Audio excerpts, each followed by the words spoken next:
Good evening, universe. Kat Fenquist here.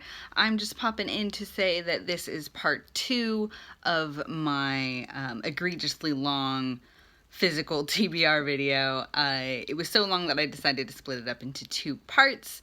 So here is the second part. I'll also have, as usual, some links. I might say this later in the video. Some links down below to kind of help out some causes that always need extra love and support. I'll be doing this in all my videos. I'll probably let you guys know when. No, I'll give you a heads up. I'm rambling. Anyway, thanks for watching. So next up, we have like my mid priority stack. So first 2 are The Girl Who Fell Beneath Fairyland and Led the Revels There, and then The Girl Who Flew Over Fairyland and Split the Moon in 2. Both of these are by Catherine, I should have looked this up, Catherine Valenti, I think is how you say it, or Catherine Valent. I'm gonna show it to you so you know what it is. I loved the first one. These are both middle grade. They follow a girl named September who gets magicked away to Fairyland. Well, that's what happens in the first book. She goes away to Fairyland and goes on all sorts of adventures. And then the second book picks up where she is trying to get back to Fairyland after those adventures. There are 2 more books after that. Once again, I love Catherine Valent's writing style. I think it's amazing and beautiful and like exactly the kind of writing that I eventually want to be able to do. I just think her writing style is so gorgeous and funny and whimsical. She's great. So I'm excited to read those 2 and then eventually to read the final 2. For something completely different, The Bone Witch by Rin Chupeco. This book is about a young woman named T, or possibly Taya. It's spelled T-E-A. I'm not sure, but she is a necromancer, a bone witch, and that's pretty much all I know about it, honestly. I basically saw that it was about a necromancer, saw this gorgeous cover, and bought it. I'm excited to pick it up. I think it's going to be a little bit on the dark side, so when I'm emotionally prepared for that, then I will go ahead and get started. I believe it has 2 more books in this series. We have Dragon Pearl by Yoon Ha Lee, and this is another Rick Riordan Presents novel. So it was pulled in through that program, and I believe this is a standalone. It's middle grade science fiction this time, mixing it up again. Pretty much all I know about it. I believe the main character travels from planet to planet. I believe there are also fantastic elements, because that's what it usually takes in order to get me to read a science fiction book, but not always. So excited for this. Then we have Nevermore. I saw this in an indie bookstore and I wanted to support that indie bookstore, so I was kind of browsing the shelves to see what I could find. I saw this middle grade book. I was in the mood for something a little bit lighter, so I went ahead and picked it up. I've heard that it's pretty good. You read this? Let me know. Related to that, we also have books 3 and 4 from the School for Good and Evil series, The Last Ever After and Quests for Glory. I absolutely blew through the first 2 books of the series, and then I took a break. I'm gonna pick these guys up somewhat soon, I guess. That's what this pile means. I love Agatha, and I also love Sophie. I do not love Tedros, but hopefully, as I continue, he will win my heart a little bit and get his act together. If you've read these, tell me if Tedros improves. But not how. Let's keep it spoiler free in the comments.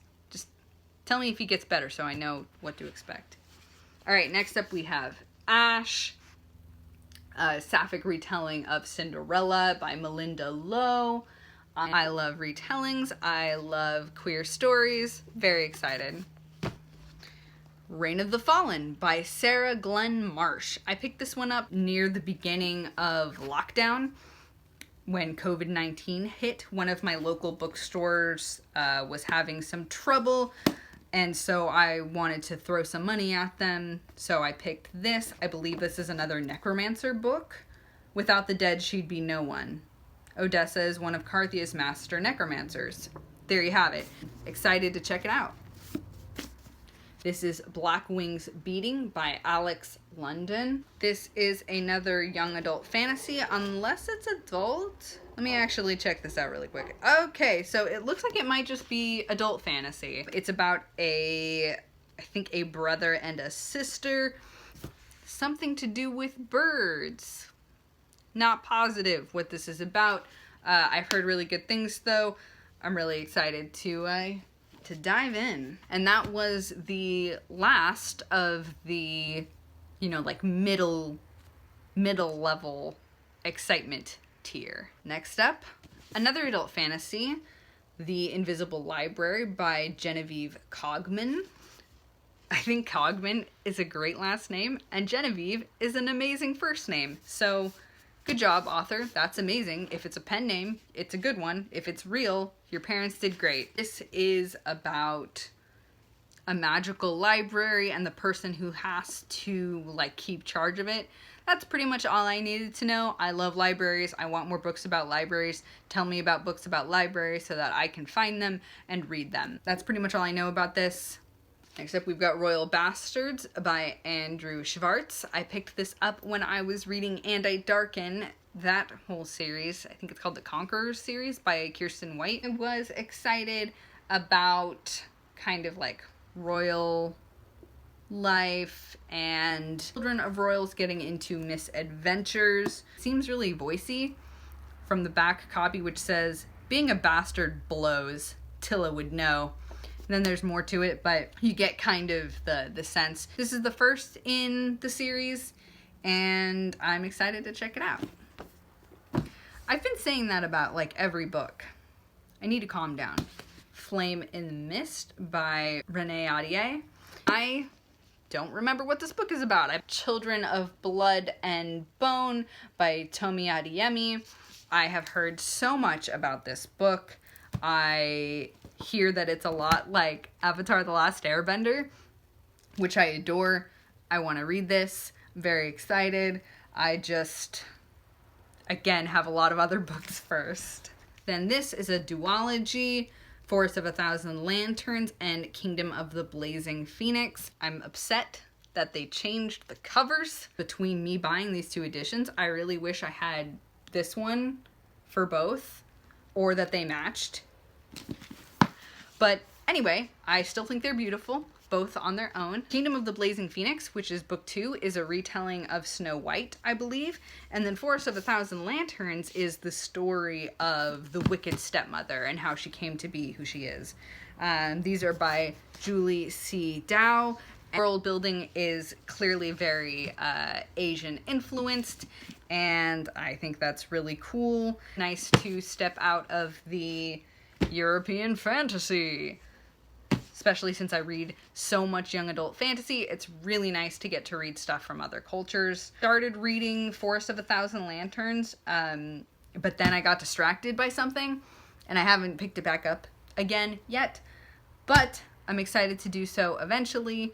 I'm gonna reread everything there because I don't really remember super clearly what happened.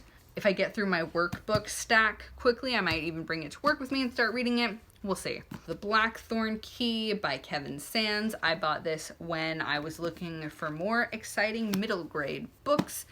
I believe this is historical fantasy with an alternate London. I'm not positive about that, but it definitely has those gritty historical London starving child kind of vibes. There are apothecaries and magical clues. It's again the first in a series. The Lantern's Ember by Colleen Hoak. Why didn't I look up these first? That's the real question. Got this as another Christmas gift. It's about a witch and Halloween type stuff. It's very Halloweeny. I'll probably wait until October to read this. Once again, love the cover. It's got a skull on it. Beautiful firefly type stuff. Very nice. I believe it's about a separate world that coexists with ours, that kind of thing. There's probably a hot guy in it. They mentioned a guy named Jack. I'm guessing there's going to be a romantic element there. Again, I read young adult fantasy, so there almost always is. Next up, we've got Rules for Thieves. I do not remember what this book is about at all. I got it years ago for Christmas. I still want to read it though. This is by Alexandra Ott. I keep not saying authors' names. I asked for this for Christmas, kind of, because I was looking for more middle grade reads. The Seventh Tower by Garth Nix, volumes 1 through 6, which is all of them. Actually, it was kind of an adventure trying to find them because I read them, or parts of them, as a kid from the library, but I never owned the books, and I really wanted to see where it goes. I was feeling very nostalgic for them, so I tried to find them. It was difficult, and then eventually I think I found these on like eBay maybe, or like a book depository of some sort. In any case, they're out of print. Thrift books, this one says. They're out of print. I was excited to get them. I love the big, chunky format that they come in. So each one essentially has 3 volumes in it. If you read the first book already, I'm probably just going to reread it again so that I am fully aware of what's going on. I feel like this one isn't talked about nearly as much as like Sabriel and the Old Kingdom books, neither of which I've read. But it'll be nice to kind of have a nostalgic throwback to something I read as a kid. All right, next up, we've got Shadow Scale by Rachel Hartman. This is the sequel to Seraphina, and I loved Seraphina. I started reading this book, and I didn't get that far. She starts recruiting a lot of other characters for her goals, and I was less excited about that, but I'm still excited to read it. Excited to see where it goes. I really want to read Tess of the Road, which is another book that Rachel Hartman has put out recently, but I want to finish this first. Next up, we have Stars Above by Marissa Meyer. This is a short story collection that follows the end of the Lunar Chronicles. It kind of wraps up everybody's story, I think.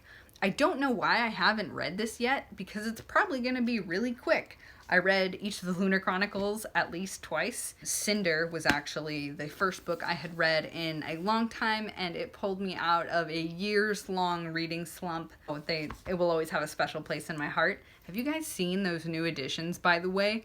They are so beautiful. I wish I could justify buying them again so that I could have them on my shelf, but I can't. Looking at the fonts, I think I would move this up to like a middle excitement tier. Marissa Meyer's writing is also great for kind of light, wholesome reading. And it's really enjoyable and fun, and there are all the romances and all that good stuff. We have Mirage by Sumaya Daud. I don't remember what this is about. I believe this is a young adult science fiction. It might be like a science fantasy, but I'm excited to check it out. Once again, a gorgeous cover. Look at that contrast. Finally, we have The City of Ember by Jean Duprow. I'm so sorry for not looking these up ahead of time. But this is one of those ones that I picked up because the book that I was looking for wasn't in stock, and I really wanted to get a new book, and then I just never picked it up, and I'm not really sure to read, and I'm not really sure why. Oh, it's a little bit of an older one. This was from 2003. It's a post-apocalyptic story. I'll probably bring this to work with me and start reading it there. And that was the last of them. So I'm sorry if this video is long. Unedited, it looks like it's extremely long because I have so many books. Originally, I was like, okay, maybe I can read like half of those by the end of this year, which would be about 20 books in the next 6 months. I know for a lot of readers that's nothing, especially a lot of other readers on BookTube, but I actually read kind of slow. I definitely don't keep pace with the other BookTubers. Like, I think I've only read like 6 books this year, something like that. The goal is to read at least 10 by the end of the year, but if I get to 12 or 15, I'll be super happy. The thing is, though, that I'm so excited for so many other books coming out that, like, I feel like my TBR is never going to decrease in size. I'm planning to do this again around the same time next year, and we'll see if I've made any progress on the size that it is, because I think we've got 40, but I'm just going to double check here. 7. It's more than 40. 38.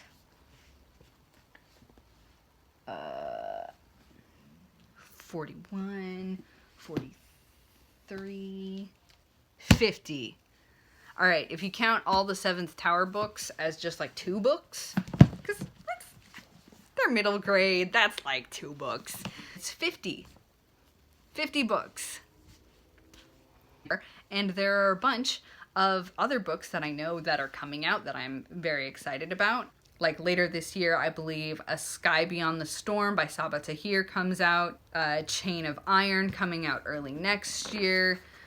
That's not even counting like the stuff that's in series that these are just the beginnings of, like Black Wings Beating. I know already has a sequel, which is Red Skies Falling, so if I like that, then I'm gonna have to pick that up. Kingdom of Souls has a sequel coming soon. I don't remember the name offhand. Sal and Gabby Break the Universe has a sequel. Dreadful Tale of Prosper Redding has a sequel. So if you count all of those, which I'm not gonna do right now, I think I'm gonna do a separate video where I do like my non-physical TBR, the stuff that I am excited to read but I don't actually have in person.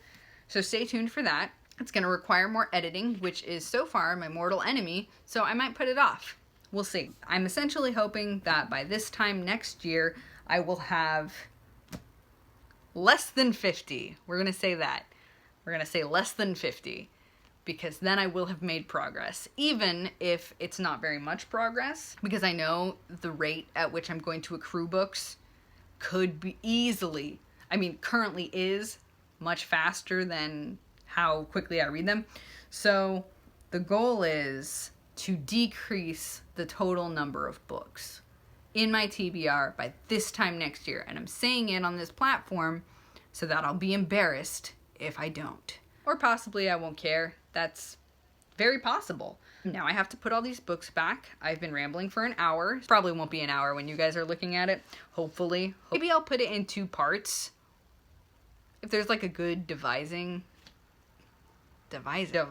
point, I'll probably put this in 2 parts, because I talked a lot and I don't think anybody's gonna want to watch such a long video. I hope you enjoyed looking at all the books that I bought and haven't read yet. Tell me what books are in your TBR. Make me feel better or worse by telling me how many you have to read. Let me know what you're excited about. There is so much good stuff in the world right now. Don't give me recommendations though, because I already clearly have a problem. You can tell me how many books you have in your TBR, but don't tell me what they are, because then I'll get excited to read them and it will never stop. And maybe I'll show you guys my notebooks at some point. I don't know if you care about that. Do you want to see my notebooks? Tell me. Anyway, thanks for hanging out, and